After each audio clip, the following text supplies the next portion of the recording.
wasn't fit for marriage, I found out. But she's been training me, not that anyone's interested anymore, but I learned things about her. For example, she could smell a mosquito farting at half a mile away. I don't know where she got this. I didn't know there was bloodhound blood in our family, you know? But I had read that if you don't want Alzheimer's, you don't use the aluminum, hydroxide in underarm deodorants. So I studiously avoided that for the expense and the fear of losing my marbles. I don't have too many anyway. But Cathy, boy, I have to use underarm deodorant. I have to wash my shirts more frequently than once a month, which you're just in hell otherwise. She's a strong personality. And her daughter is a wonderful clone. She can smell as well as her mother. She's just as opinionated. She's almost as puritanical. I worry about her going to college. She said she's joining a sorority, but I think she'd have more fun in a fraternity. Anyway, she's my daughter, and I love her, and thank you.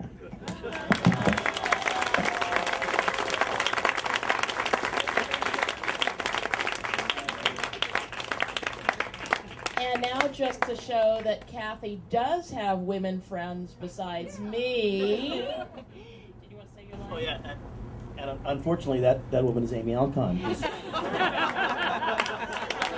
Yen-Yang. And Rob, too. Okay. So, friends, colleagues, coke snorting, baby boiling, pet fucking, dumpster lickers, or as Cathy would put it, West Siders. I'm Amy Alcon, syndicated columnist, friend, and fan of Cathy Seipp, or according to Luke Ford's rumor he started, the Gail came to Cathy Seipp's Oprah. So my job here tonight is to give you a bit of history on Cathy Seipp, the geopolitical, psychosexual, socioeconomic history, or rather, how Cathy Seipp came to be a gay marriage bashing East Side slumlord. Cathy Seipp was born with a plastic spoon in her mouth. Even worse, she was Canadian. Worse yet, she was from Winnipeg, which is the Gary, Indiana of Canada. Like the fellow Winnipegian she resembles most on her blog, Rowdy Roddy Piper, she's been overcompensating for the Canadian thing ever since. So, ideologically, of course, although Cathy identifies as Republican, her politics are really as follows. She's right, everybody else is wrong, and unless they agree with her, they're also stupid. But no, you're thinking surely it goes deeper than that. And to be fair, well, not really. Cathy is what we call a pocketbook Republican. In the words of a longtime friend, it all has something to do with the received wisdom of the George Christie scandal. Cathy saw how a good capitalist reporter always had free sweaters, limo rides, and a full bag of swag, and she thought, why am I running with the liberal skank herd when the swag from selling out is so good? And so it went.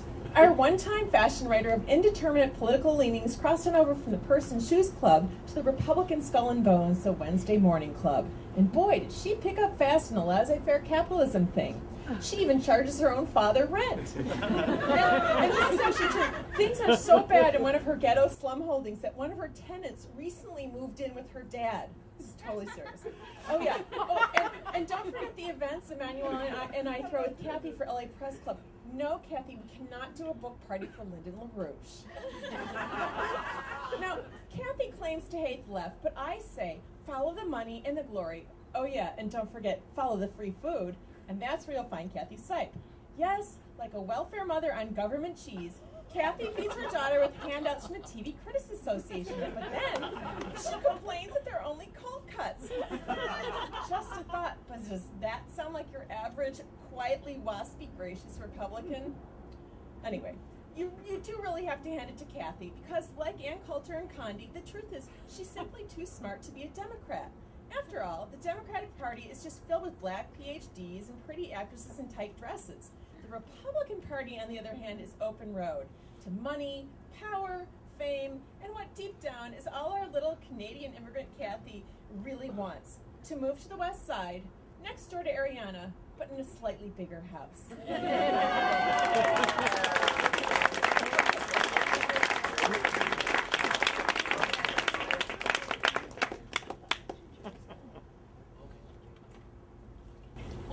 Jerry, I made an error. I skipped over Matt Welch, who is as good in person as he is on video. So, Matt, would you please? Woo! Big hand. Big hand.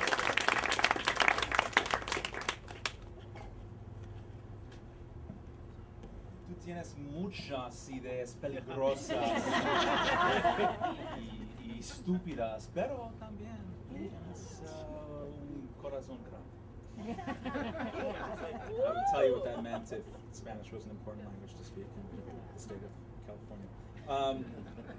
I met Cathy when Ken Lane, Ben Sullivan, and I started Ken Bassard, started a website called LAexaminer.com. Where's the fucking applause?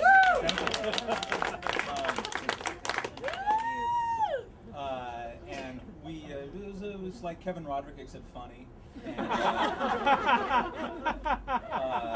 And we had links to every journalist in this city, in this room at least, their website and all this kind of stuff.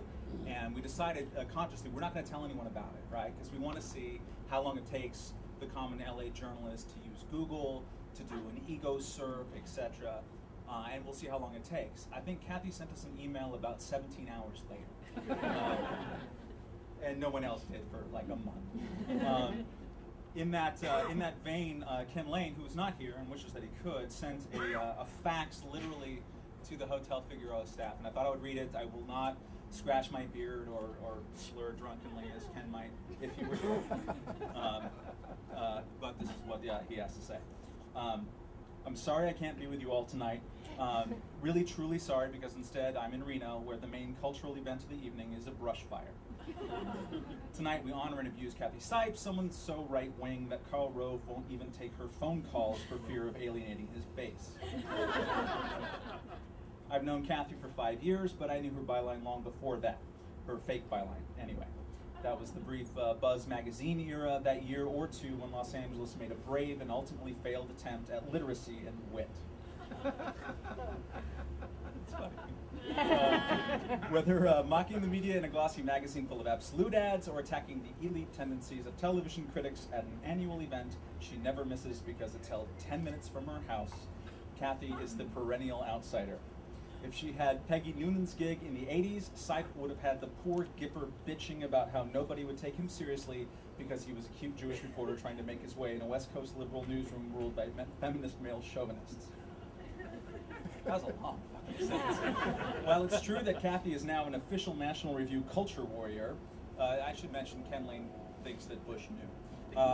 Her main job is appeasing terrorists and weakening America's resolve. She seems perfectly happy to live in the Sodom and Gomorrah of the screenwriting world, Silver Lake, a neighborhood that went 84% for Kerry in 2004, only because the other 16% were too busy shooting heroin with underage illegal immigrants. But even as she continues her extremely eccentric variation of conservatism, collaborating with the French, colluding with fake Jewish Australian pornographers, drinking with a bunch of sleaze merchants from Showtime or whatever,